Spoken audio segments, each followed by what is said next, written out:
Success is not an accident. Failure is not an accident. Success leaves tracks. So if you just follow the tracks of other successful people, no matter where you're starting from, you eventually get to the same place that they get. Interesting point. We say that nature is neutral.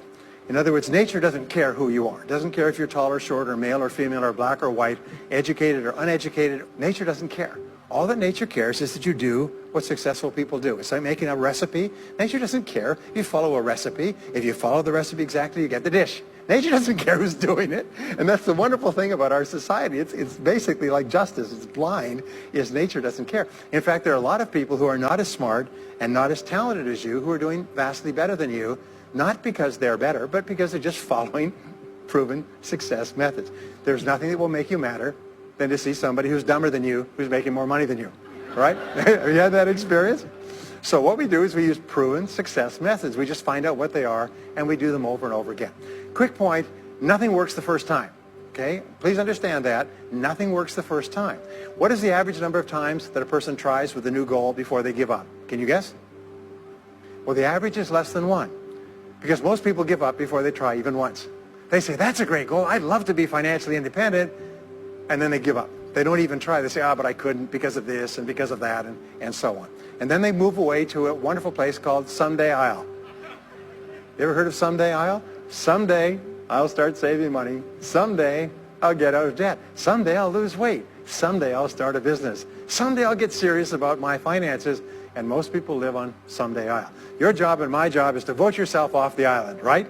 And we start taking control of our lives. Becoming a self-made millionaire is not the important thing.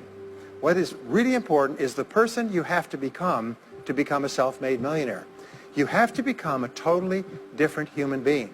The first is to dream big dreams. Dream big dreams.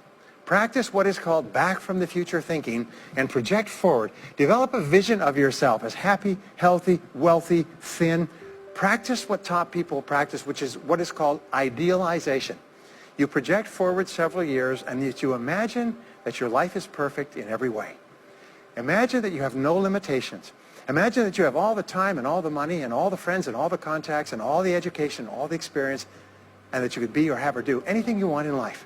Number two is to do what you love to do. Whenever you find people who are really successful in life, they're people who do what they love to do. They love their work. The great rule for success in life is to find something that you love to do and then find a way to make a living doing it. Now, when you find what you love to do, it'll be something that gives you energy, it motivates you, it enthuses you. It's probably something that you were meant to do from the time you were born. Number three is commit to excellence. Now, this is really, really important. All people who are successful are excellent at what they do. You know the old question they asked Willie Sutton, the bank robber, why do you rob banks? He said, well, that's where the money is. Well, being in the top 10% is where the money is. So what you have to do is you have to pay any price and make any sacrifice to get into the top 10% in your field. Now, here's the good news. If you're doing what you love to do, you will want to be in the top 10% in your field. If you don't want to be excellent at what you're doing, it means you're in the wrong field. It just means that you're marking time. You're treading water. Everybody who's doing well was once doing poorly. Everybody who is at the top of your field today was once not even in your field at all and didn't even know it existed. What that means is that if you're willing to pay the price and work hard and make the sacrifices, you can get into the top 10%. Now, how long does it take? It doesn't take a week or a month. Most people are really impatient. And to achieve mastery in your field takes 5 to 7 years. And the wonderful thing is this is nobody's better than you and nobody's smarter than you. If anybody else is at the top of their field, it means that you can be at the top of your field. Just go to them and find out how they got there, because they started at the bottom. The next key is to develop your unique talents and abilities. Every single person is designed from infancy with special talents and abilities that if you develop them to their height can enable you to accomplish anything you want in life. Everyone is genetically structured to be able to do something superbly, to do something they enjoy, to do it well, and to get great satisfaction from it. The next key to becoming a self-made millionaire is to see yourself as self-employed. What we found is the top 3% of adults in our society see themselves as self-employed. They see themselves as in charge of their own lives. The biggest mistake you can ever make is to ever think you work for anyone else but yourself. Even if someone else signs your paycheck for you all your life, The most valuable people in any organization are the people who treat the company as though it belongs to them. They see everything that happens as affecting them personally.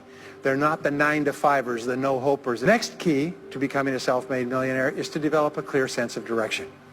Developing a clear sense of direction means that you need to become intensely goal-oriented. We find that all successful people are goal-oriented. There's an old saying, you can't hit a target that you can't see. You've got to know what you want in every area of your life. What I found is this, is that life is always just in the long run. So therefore, life says this, is there's a price you have to pay, and there's two qualities. First of all, you have to pay the price in full for your success of study, preparation, hard work, and so on. And second of all, you have to pay the price in advance. You don't get it afterwards. The way the world works is first you put in what you need to put in, and then you get out the rewards. So you have to ask yourself, what is the price that you have to pay to achieve the success that you desire? And you have to write it down and make a plan and work on it every day. And here's the kicker, do something every day. Do something every day that moves you one step forward towards your major goal. Next is refuse to consider the possibility of failure. It's the most amazing darn thing is that the fear of failure is the greatest single obstacle to success in adult life. And it's not failure itself, because each one of you is a professional failure. Each one of you has failed over and over and over again. Isn't that true? All of us fail. All human beings fail over and over. 9 out of 10 things that we try don't work out the way we expected. We have failures in relationships and in jobs and in careers and investments and everything. It's not the failure that holds you back. The failure makes you smarter. We say that it is the fear of failure, not failure, that holds you back. And the way that you overcome failure is you never consider the possibility of failure. The rule is this, is there's no such thing as failure, there's only feedback. Is when you try something that doesn't work, you get feedback, not failure. To become a self-made millionaire, you're going to fail over and over again, year after year after year. But your brain has a cybernetic mechanism, which means that every time you try something, you get feedback, which makes you smarter. And when you try something else, you get feedback, which makes you smarter. And eventually, you reach the point where you're too smart, and you stop making mistakes. You start to do more and more things right and fewer things wrong. But you can't get there unless you have experienced the failures. And the next key is to dedicate yourself to lifelong learning. Now, what takes you from rags to riches is personal development, personal and professional development. In the 21st century, as Peter Drucker says, knowledge and skill are the keys to the 21st century. And the only thing that will be relevant, the only skill that will be relevant in the 21st century is the ability to learn new skills, because virtually everything you know is becoming obsolete at a rapid rate. So here are the 3 keys to continuous learning. Number 1 is read in your field 30 to 60 minutes each day. Well, the next is to develop a workaholic mentality. In our society today, you have all these people talking about take it easy, have balance in your life, relax, lean back, have fun at work, happy, get along with your coworkers. This is loser talk. Loser, loser, loser. Now, there's a time in your life when you can back off, all right? You can take it easy. But that's when you've made it, not before you've made it.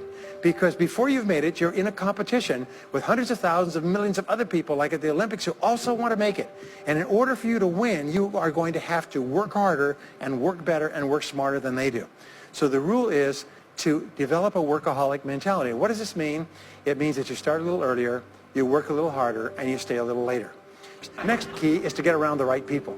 99% of your success in life is going to be determined by your reference group. If you start to associate with winners most of the time, you find that they have a totally different worldview. They're positive, they're upbeat, they're focused, they're learning, they're growing, they're positive of what they're doing, and you start to become like that. The next one, which is to develop resilience and bounce back. Developing resilience and bouncing back is one of the key qualities of self-made millionaires because, as I said right at the beginning, most things won't work. This is a very interesting point, is that you're going to be knocked down over and over again. And so what I learned many years ago was this interesting technique of what is called mental rehearsal. And mental rehearsal says that you mentally prepare for the inevitable downturns before they occur. So you say, all right, in the course of life, things are going to go wrong, but when they do, I'm not going to become upset. I'm not going to get mad or angry or anything else. I am just going to take it and learn from it and pick myself up and keep going.